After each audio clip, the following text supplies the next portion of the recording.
세상에 많은 나라들이 있습니다. 정치, 경제, 군사면에서 강력한 중심 국가들이 있죠. 하지만 적어도 복음에 대해서는 우리나라가 세계의 중심 국가가 되었습니다. 이렇게 되니 하나님께서 이 나라를 높여주고 있음을 저는 분명하게 믿습니다. 지금도 북핵 위기 등 많은 문제가 있지만 우리가 하나님을 믿고 의지하는 한, 이 땅의 교회와 그리스도인들이 이 나라를 위해 기도하는 한 하나님께서 이 나라를 다시금 회복시켜 주시고 은혜를 더하여 줄 줄로 믿습니다. 그런데 오늘 말씀을 보니 유다 지파는 이스라엘 민족의 선봉에 서는 지파였습니다. 그들은 수많은 전쟁과 위기 앞에서 두려워하지 않고 맞서 싸우는 강력한 지파였습니다. 이스라엘 민족에게 12지파가 있었지만 유다 지파는 그 어떤 지파보다도 강한 힘을 가지고 맞서 싸우는 지파였죠.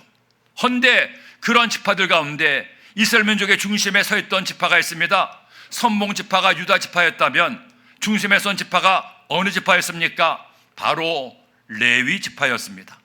여러분 보세요. 이스라엘 12지파가 광야에서 동서남북으로 나누어 진을 칩니다. 그런데 그들 한가운데 레위 지파가 있었습니다.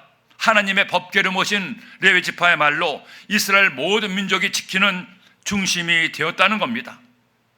그러므로 저는 여러분이 예수님 믿으면서 레위 지파 같이 하나님 나라의 중심에 선 사람들이 되기를 원합니다. 세상 속에 살면서 세상의 중심에 선 하나님의 일꾼들 되기를 원합니다. 세상의 변두리에서 언저리에서 그저 힘없이 사는 사람이 아니라 당당하게 하나님의 나라의 중심에서, 세상 중심에서 주님을 전파하며 외치는 여러분들 되기를 예수님의 이름으로 축원합니다.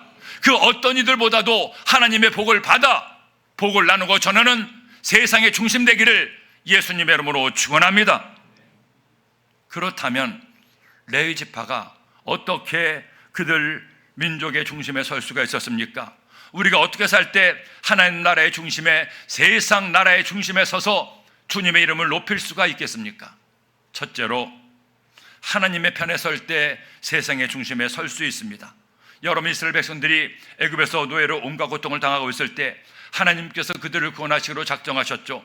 그때 하나님은 하나님의 뜻에 따라 그들을 구원할 리더로서 모세를 세웠습니다. 그리고 모세의 파트너로 형 아론을 함께 세우셨죠. 하나님은 이 모세와 아론을 통해 말씀하셨고 그들을 통해 모든 일들을 다 했습니다. 헌데 이 모세와 아론이 어떤 지파였느냐? 바로 레위 지파였습니다. 하나님은 그들 가운데 아론을 대제사장으로 삼으시고 그의 아들들로 아버지를 도와 제사장의 일을 하게 했습니다. 또 성막을 만들라고 명하신 다음에 그 성막을 책임지고 관리하고 하나님을 위할 일할 자들로 레위 지파 사람들을 임명하시죠. 이때부터 레위 지파는 하나님 앞에서 이스라엘 민족의 중심되는 자리에 서게 됩니다. 무슨 일을 하든지 하나님 편에 서서 생각하고 말하고 행동하는 사람들이 됐습니다.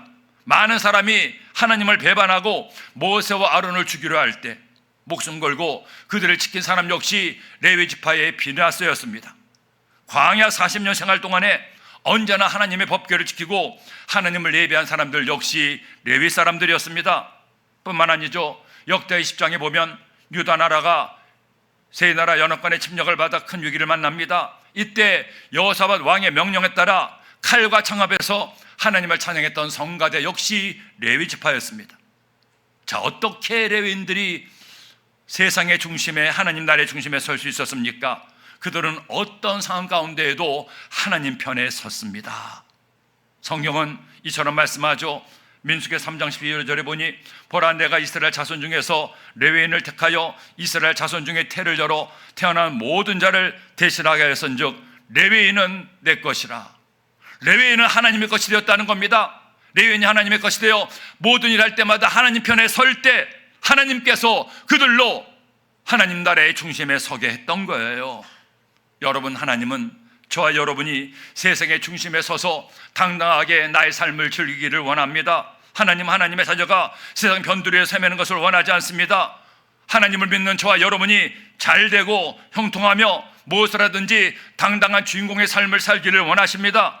그러기 위해서 먼저 내가 해야 될 일이 있습니다. 내가 하나님의 편에 서는 겁니다. 사람 편이 아니라 하나님 편에 서야 됩니다. 하나님 편에 서는 것이 힘들어도 두려워도, 때로는 나에게 손해가 되어도, 때로는 그 일 때문에 죽음의 위기를 만난다고 해도 하나님 편에 서서 하나님을 기쁘시게 할 때, 하나님의 뜻대로 살 때 여러분 마침내 하나님의 능력받아 세상의 중심에 설 수가 있습니다. 하지만 하나님을 믿는다고 하면서도 하나님 편에 서지 않고 사람 편에 선다면, 나에게 유익이 된다고 내 편에 서고 나만을 위해 산다면 하나님은 결코 그런 사람을 기뻐하지 않습니다. 그런 여러분, 인생 살면서 어떤 일 하든지 하나님의 선은 여러분이 되세요. 내 수완 공식으로 인생을 계산하지 말고 하나님의 공식으로 나의 삶을 계산하세요. 어떻게 계산합니까? 먼저 하나님을 사랑하세요. 그리고 내 이웃을 내 몸처럼 사랑하세요. 판단하지 말고, 계산하지 말고, 내 욕심만 차리지 말고 내 이웃을 내 몸처럼 사랑하며 사는 삶, 이것이 하나님 편에 서는 하나님 나라의 수와 공식이 되는 겁니다.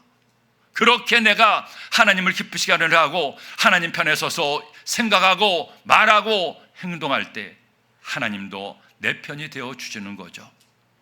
영국에 야쿠가라는 젊은 부부가 있었습니다. 그들은 항상 가정 예배를 드리는 경건한 크리스찬이었는데 약국을 하면서도 손님들에게 정당한 값이상을 받지 않았습니다. 바가지를 씌우지 않았죠. 가난한 사람들에게는 약을 그냥 주면서 이런 얘기를 했어요. 걱정하지 마세요. 청구서는 천국으로 보내겠습니다. 거기 가서 갚아주시고 약이 떨어지면 꼭 다시 오세요. 그들에겐 손해가 되더라도, 이익을 못 보더라도 이렇게 하나님 편에 서서 사랑과 성실로 손님들을 대했습니다. 그런데 놀랍게도 이렇게 하면 손해를 봐야 되는데 손해보는 것이 아니라 약국은 점점 더 이익이 많아지고 더 잘 되는 거예요. 그 집의 아내가 드디어 첫 아기를 잉태했을 때 가정 예배를 드리다가 말씀을 읽게 됐습니다. 출애굽기 13장 2절을 봤는데, 이스라엘 자손 중에서 사람이나 짐승을 막론하고 태에서 처음 난 모든 것은 다 거룩히 구별하여 내게 들리라. 얘는 내 것이니라 하시니라. 이 구절을 읽다가 그들은 동시에 하나님의 뜻을 깨달았습니다. 그래, 이 말씀처럼 우리에게 첫 아이인 이 아이를 하나님께 드려야겠다. 그리고 하나님께 그 아이를 드리기로 부부가 기도를 했습니다. 훗날 아이 어머니는 이렇게 말했습니다. 우리는 무릎을 꿇고 이 아이를 하나님께 바쳐서 하나님으로부터 성별되도록 성령님이 도와주시기를 간절히 기도했습니다. 항상 하나님 편에 서서 살도록 해달라고 간구했죠. 하나님은 우리의 그 기도를 들어주셨습니다. 이 아이가 누구일까요? 바로 중국 선교의 아버지 허드슨 테일러입니다. 그는 부모의 기도대로 숱한 어려움 가운데에도 사람 편에 서지 않았습니다. 나에게 이익이 되는 편에 서지 않았습니다. 하나님 편에 섰습니다. 그리고 마침내 하나님 편에 서서 하나님을 기쁘시게 했을 때, 사람 의지하지 않고 하나님을 의지했을 때 위대한 믿음의 승리자가 될 수가 있었습니다. 오늘날 많은 사람들이 성공하고 잘 되기를 바라죠. 자신이 세상의 중심에 우뚝 서기를 바랍니다. 하나님을 믿는 사람들도 마찬가지입니다. 내가 잘 되고 형통하기를 원하죠. 하지만 여러분, 진정한 잘됨은, 진정한 형통은 단순히 남보다 돈을 더 많이 버는 게 아닙니다. 남보다 더 많이 인정받는 것도 아닙니다. 내가 하나님 편에 바로 설 때, 그래서 하나님이 내 편이 될 때 우리는 비로소 진정한 승리자가 됩니다. 그러니 오늘 이 시간 하나님을 예배하는 여러분, 사람 편에 서지 말고 하나님 편에 서보세요. 내 뜻대로 살지 말고 하나님의 말씀, 하나님의 뜻대로 살아보세요. 그래서 여러분 모두 하나님의 칭찬받는 세상의 중심에 선 하나님의 일꾼들 되기를 예수님의 이름으로 축원합니다. 그리고 둘째로, 기름 부음을 받을 때 세상의 중심에 섭니다. 여러분, 하나님은 이스라엘의 12지파 가운데 레위 지파를 택하여 하나님의 일꾼으로 삼으십니다. 수많은 시련과 고난 가운데에도 하나님의 편에 섰던 모세와 아론을 보시고 그들을 택하여 이스라엘 민족의 중심에 서게 하죠. 그런데 그런 레위인들 가운데 가장 중심에 섰던 사람들이 있습니다. 그들이야말로 이스라엘의 중심 중에 중심인 사람들입니다. 그들이 누굽니까? 바로 제사장이었습니다. 이 제사장은 이스라엘 민족과 하나님 사이의 중보자로서 거룩하신 하나님 앞에 백성들의 죄를 고백하고 제사를 드림으로 죄사함을 구하는 사람들입니다. 바로 이 제사장들이 이스라엘 역사의 중심에 항상 서 있었습니다. 제사를 드릴 때에도, 왕을 세울 때에도, 성전을 세울 때에도 제사장은 가장 중요한 역할을 했죠. 자, 그렇다면 이 제사장이 어떻게 이런 일을 할 수가 있었습니까? 그들이 다른 레위인과 다른 것이 무엇이었습니까? 오늘 말씀 3절에 보니 이는 아론의 아들들의 이름이며 그들은 기름 부음을 받고 거룩하게 구별되어 제사장 직분을 위임받을 제사장들이라. 하나님은 아론의 아들들에게 제사장의 임무를 주면서 한 가지 중요한 일을 하셨습니다. 그들 머리에 기름을 붓게 한 거예요. 자, 그들의 머리에 기름을 붓는다는 것은 어떤 의미입니까? 하나님께서 많은 이스라엘 민족 가운데 그들만 택하여 거룩한 신분으로 구별해 주었다는 겁니다. 이스라엘 민족 가운데서 하나님께서 그들을 존귀하게 세웠다는 겁니다. 그 증거로 그들 머리에 기름을 붓게 한 거예요. 이스라엘 역사에서 하나님이 기름을 붓게 하는 세 종류의 사람들이 있습니다. 왕과 선자와 제사장입니다. 하지만 이스라엘은 처음에는 왕도 선자도 없었죠. 왕이나 선자는 나중에 등장합니다. 그 이전까지는 오직 제사장만 기름 부음을 받은 거였어요. 그러므로 여러분, 우리도 레위 지파처럼 세상의 중심에 서기 원합니까? 하나님 나라의 중심에 서기 원합니까? 우리에게 할 일이 있습니다. 우리의 머리에 기름이 부어져야 됩니다. 어떤 기름을 부어야 됩니까? 기름은 바로 성령 하나님을 의미합니다. 즉 나의 영혼에 성령의 기름이 부어져야 됩니다. 성령으로 충만한 은혜를 받아야 됩니다. 그래서 성령이 내 안에 충만하게 임할 때 성령 하나님은 나로 이 세상의 삶의 주인 되게 하는 거예요. 나는 약할지라도, 나는 부족해도, 나는 많이 배우지 못했어도, 나는 많이 가지지 못했어도 만일 하나님의 자녀가 성령으로 충만하면 성령님이 나와 함께 하시고 나를 도우시며 나의 삶에 은혜와 축복을 도와여 주는 겁니다. 우리의 영적 스승이었던 조영기 목사님, 지금 천국에 갔지만 그분이 공부를 많이 했습니까? 고등학교 중퇴가 학력의 전부였습니다. 그분이 몸이나 튼튼했습니까? 평생 이런저런 질병으로 고통을 당하기도 했습니다. 그럼에도 하나님께서 그를 들어서 위대한 주님의 끈을 세우신 이유가 뭡니까? 그가 하나님의 성령으로 충만했을 때, 하나님의 성령으로 충만했을 때 성령께서 그로 세상의 중심, 하나님 나라의 중심이 되게 한 거예요. 한 젊은 전사가 말씀 좋기로 유명한 한 선배 목사님 불러서 집을 갔습니다. 그런데 이 목사님이 심한 몸살로 누워있는 거예요. 하시는 말씀이, 전사님, 내가 내일부터 부흥회를 가야 되는데 이렇게 아파서 갈 수가 없어요. 그러니 전사님이 나 대신 가서 말씀을 좀 전해주세요. 이 젊은 전사님이 깜짝 놀라서, 아니 목사님 무슨 말씀입니까? 목사님 못 가시는 걸 제가 어떻게 갑니까? 저는 아직 어린 전사입니다. 경험도 없습니다. 사양을 했는데 그 목사님은 아무리 전사일지라도 주의 종이 말씀 전하는 걸 사용하면 안 된다고 속에 편지까지 주는 겁니다. 어쩔 수 없이 그 목사님 말씀 따라서 다음날 초대한 교회에 갔는데 이미 연락이 갔는지 부흥회를 무기 연기했다는 겁니다.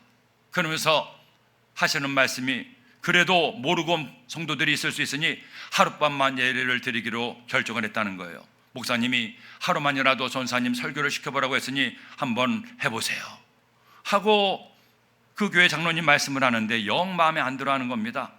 원래 이 어떤 부흥회든 아무리 열심히 준비하고 기도해도 천달은 은혜 받기 힘드는데 이 모양이니 가뜩이나 떨리는 전사님이 더 힘들게 생겼죠. 결국 예배는 시작되고 교인들이 찬송가를 부르는데 찬송가에도 힘이 없어요. 더구나 장로님이 대표 기도하는데, 주님, 저희가 제대로 기도하지 못하고 준비하지 못해서 목사님이 아파서 참석하지 못했습니다. 우리를 용서해 주옵소서. 기도하니 더 힘이 빠지는 겁니다. 이 전사님이 속으로 기도를 했어요. 하나님, 도저히 설교 못하겠습니다. 그 목사님이 오셔도 이런 상황에 말씀이 안 들어갈 텐데 아직 목사도 아닌 제가 어떻게 설교합니까? 하나님, 지금이라도 늦지 않았습니다. 제발 빼주세요. 나중에 후회하지 말고 꼭 빼주세요. 그렇게 기도하는데 이 전사님에게 성령의 음성이 들렸어요. 내가 하지 네가 하니? 목사가 은혜를 주니 내가 은혜를 주니? 성령께서 이렇게 강력하게 말씀하는데 갑자기 온몸이 진동하는 겁니다. 성령의 기름 부심이 강력하게 느껴지는 거죠. 그러자 마음이 담대기 시작했습니다. 그래, 내가 하는 것이 아니잖아. 내 안에서 성령님께서 나를 통하여 말씀을 전하는 거잖아. 나는 성령님의 도구잖아. 하나님께서 그 마음에 용기를 주었습니다. 이 전사님이 이제 소개를 받고 단상에 딱 섰어요. 그런데 성도들이 고개도 들어 쳐다보지도 않습니다. 그런 그들을 보면서 이 전사님이 강단을 손으로 탁 치면서, 여러분, 사람은 대형품으로 왔지만 성경은 대형품이 아닙니다. 설교자가 아닐지라도 성경을 말하면 은혜를 받아야 합니다. 그러자 놀라서 사람들이 고개를 번쩍 들어요. 사람은 대형품이지만 성경은 대형품이 아닙니다. 이 말에 하나님의 은혜가 임하기 시작했어요. 예배가 끝난 다음 그들은 원래대로 3일간 붕해를 계속하기로 했습니다. 3일이 지나자 하나님 은혜가 임해서 토요일까지, 토요일이 지나자 주일까지, 주일이 지나자 수요일까지 말씀을 해달라고 해서 무려 10일간이나 붕해가 계속되었다고 합니다. 그 교회에 그 전사님을 통해 놀라운 붕해 역사가 일어났습니다. 성령의 기름 부심이 맞아 간 목회를 시작한 전사님을 통해서도 이런 역사가 일어날 수가 있었다는 거죠. 여러분, 이제 우리는 나의 죄를 대신해서 제사를 드릴 제사장이 필요 없습니다. 예수님이 나의 대제사장 되어서 당신의 몸을 제물로 삼아 십자가에서 단번에 완전한 제사를 드렸기 때문입니다. 아니, 더 나아가 예수님을 그대로 믿은 우리는 왕같은 제사장이 되었습니다. 내가 직접 하나님을 예배할 수 있습니다. 나의 죄를 고백할 수도 있습니다. 주님을 만날 수가 있습니다. 하지만 기름 부음을 받지 않으면, 성령으로 충만하지 않으면 우리는 온전한 실생의 삶을 살 수 없어요. 내 힘과 내 능력만으로 결코 하나님 나라의 주인공이 될 수가 없습니다. 성령의 능력 받아야, 성령의 도움 받아야 고단한 인생길 주와 함께 살 수가 있고 어떤 어려운 문제도 헤쳐나갈 수가 있는 겁니다. 그러니 주님을 예배하면서 우리 이 기도를 꼭 합시다. 주님, 하나님의 성령으로 충만케 하여 주옵소서. 내가 예수님 믿을 때 이미 내 안에 성령 하나님이 와 계심을 믿습니다. 성령님, 손님으로 계시지 말고 내 영혼의 주인 되어 나를 움직여 주시옵소서. 나를 붙들어 주옵소서. 나로 주님의 뜻을 깨닫게 하시고 하나님 편에 서서 말씀대로 살게 하여 주옵소서. 기도해서 성령과 함께 세상의 중심에 서는 여러분 되기를 예수님의 이름으로 축원합니다. 셋째로, 구별된 삶을 살 때 세상의 중심에 섭니다. 여러분, 우리는 보이는 세상에만 사는 것이 아니죠. 이 세상에는 내 눈에 보이지는 않지만 존재하는 수많은 것들로 이루어졌습니다. 18세기 전까지만 하더라도 사람들은 병을 일으키는 원인을 제대로 몰랐죠. 사람이 병에 걸려 아프면 귀신의 저주를 받았다느니, 죽은 사람의 혼이 씌어 그렇다는 생각을 했어요. 그러나 프랑스의 학자 루이 파스테르가 병을 일으키는 균이 있음을 발견한 이후 인류의 역사가 달라졌습니다. 눈에 보이지 않지만 수많은 미생물들이 있음을 이제 우리는 이미 알고 있잖아요. 박테리아도 있고 곰팡이도 있고 여러 세균들, 더구나 전자미경까지 발명돼서 더 작은 바이러스까지 다 볼 수 있습니다. 여러분, 지금 제 손 안에 뭐가 있습니까? 아무것도 없습니까? 아니죠. 눈으로 볼 수 없지만 수십만 마리 이상의 세균이 이 손바닥 위에 있습니다. 사람 눈에 안 보인다고 없는 것이 아니라는 거죠. 우리는 내 눈으로 보고 내 귀로 듣는 것을 중요하게 생각하지만 사실은 내 눈으로 보고 귀로 듣는 소리도 아주 적은 것에 불과합니다. 우리가 살고 있는 이 지구를 보세요. 우리는 보지 못하지만 지구가 멈춰 있습니까? 지금 엄청나게 빠른 속도로 돌고 있지 않습니까? 스스로 자전하면서 태양 주기를 인류 주기로 공전하고 있습니다. 헌데 지구가 움직이는 것을 여러분 느낍니까? 이 지구가 움직이는 소리를 듣고 있습니까? 보이지 않는다고 없는 것이 아니라는 거죠. 듣지 못한다고 없는 것도 아니라는 겁니다. 근데 많은 사람이 하나님이 보이지 않는다고, 그분의 음성이 들리지 않는다고 없다고 믿지 않으려고 합니다. 여러분, 영의 눈을 떠서 살아계신 하나님을 보세요. 크고 세미하신 하나님의 음성에 귀를 기울여 보세요. 만일 여러분이 하나님을 볼 수 있고 하나님의 음성을 들을 수 있다면 우리는 진정 하나님의 사람이 될 수 있습니다. 그렇다면 누가 하나님을 볼 수 있습니까? 누가 하나님을 보고 하나님을 만나 세상의 중심에 우뚝 설 수 있습니까? 예수님 말씀했죠. 마태복음 5장 8절에 마음이 청결한 자는 복이 있나니 그들이 하나님을 볼 것이며, 마음이 청결한 사람, 그 영혼이 죄로부터 깨끗한 사람만이 하나님을 볼 수 있다는 겁니다. 하나님이 레위 지파를 제장을 특별히 구별하여 세상의 중심에, 민족의 중심에 서게 했습니다. 하지만 택함 받으다 끝나는 것이 아니라는 겁니다. 제사장이라는 레위인이라는 신분이 그를 존귀하는 것이 아닙니다. 택함을 받았다면 택함 받으다답게 거룩하게 살 때, 구별된 사람답게 말씀으로 살 때 그는 비로소 존귀한 사람이 되는 겁니다. 민수기 8장 14절에 너는 이같이 이스라엘 자손 중에서 레위인을 구별하라. 그리하면 그들이 내게 속할 것이라. 내가 그들을 정결하게 하여 요제로 드린 후에 그들이 회막에 들어가서 봉사할 것이니라. 예수님을 나의 구주로 믿어 하나님의 자녀가 되었습니다. 하지만 하나님의 자녀가 되었음에도 아직도 세상과 구별되지 못하게 죄지고 산다면, 믿으나 안 믿으나 별표가 나지 않는다면 하나님 나라의 중심에 설 수가 없고 세상의 중심에 설 수 없습니다. 세상과 구별되지 못하는 사람을 어떻게 하나님께서 그 중심에 서게 할 수가 있겠어요? 그러므로 하나님이 여러분을 하나님 나라의 세상의 주인공 되게 하기를 원합니까? 그렇다면 이제 여러분이 할 일이 있습니다. 성령의 기름을 받아서 거룩한 삶을 사세요. 나 자신을 구별하세요. 세상 사람들이 사는 것처럼 살지 마세요. 세상 사람들과 다르게 구별된 삶을 사세요. 착하게, 의롭게, 진실되게, 정직하게 선을 행하며 사랑하며 겸손하게 살아보세요. 하나님 말씀대로 사는 사람이야말로 진정한 하나님의 나라의 주인공이 될 수가 있는 거예요. 제가 독일에서 한 가정에 신방을 가는데 어두운 골목 구석에 젊은 애들이 몇몇이 쭈그리고 앉아 있습니다. 뭔가를 하고 있는데 저는 독일에서 그런 모습을 처음 봤습니다. 도대체 뭘 하나 궁금해서 가까이 가려 보려고 하니까 같이 가던 성도님이 저를 붙잡는 거예요. 하시는 말씀, 목사님 가까이 가지 마세요. 저 아이들 지금 마약하고 있는 겁니다. 괜히 갔다가 험한 꼴 당할 수 있습니다. 저는 그 말을 듣고 깜짝 놀랐습니다. 아무리 밤이라고 하지만 길거리에서 아이들이 마약을 하다니 충격을 받았죠. 그런데 네덜란드의 암스테르담에 갔을 때 더 놀랐습니다. 네덜란드는 대마초 즉 마리화나를 피우는 것이 법에 걸리지 않는다는 겁니다. 그래서 시내 한복판에 대마초를 피우는 카페들이 쭉 줄지어 있습니다. 하도 신기해서 그것을 지나면서 보니까 대낮인데도 많은 젊은이들이 마리화나에 취해서 묵묵하게 앉아있는 걸 볼 수가 있었어요. 세상에 이런 세상도 있구나. 어떻게 마약을 버젓하게 합법적으로 이렇게 취할 수 있을까? 그런데 오늘날 우리나라에, 대한민국에 이런 마약에 취한 이들이 점점 많아지고 늘고 있다니 안타까울 따름이죠.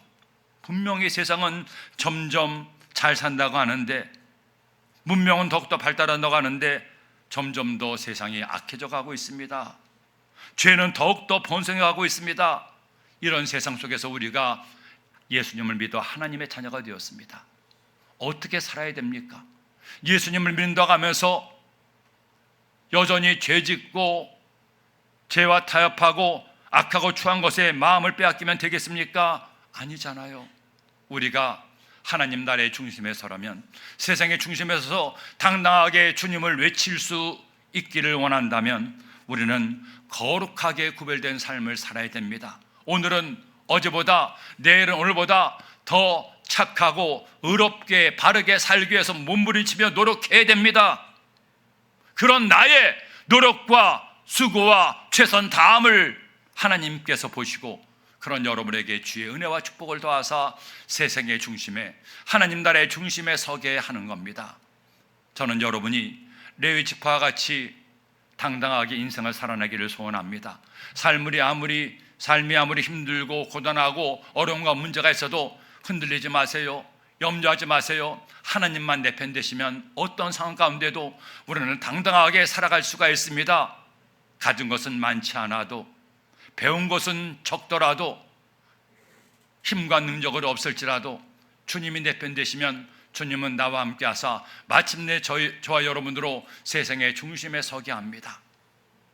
설 명절을 맞아 많은 이들이 사랑하는 가족들을 만나 떠나는 오늘 이 시간에도 우리가 주님께 하나 하나님을 예배합니다. 여러분 정말 잘 오셨습니다. 하나님 편에 서신 여러분들을 축하합니다. 축복합니다. 살아갈 동안에 오늘의 말씀 꼭 기억해서 우리 하나님의 성령으로 충만하고 하나님의 뜻에 따라 살고 거룩하게 구별되게 살아 우리 모두 하나님께 칭찬받아 세상의 중심에, 하나님 나라의 중심에 서는 하나님의 자녀가 되기를 예수님의 이름으로 축원합니다.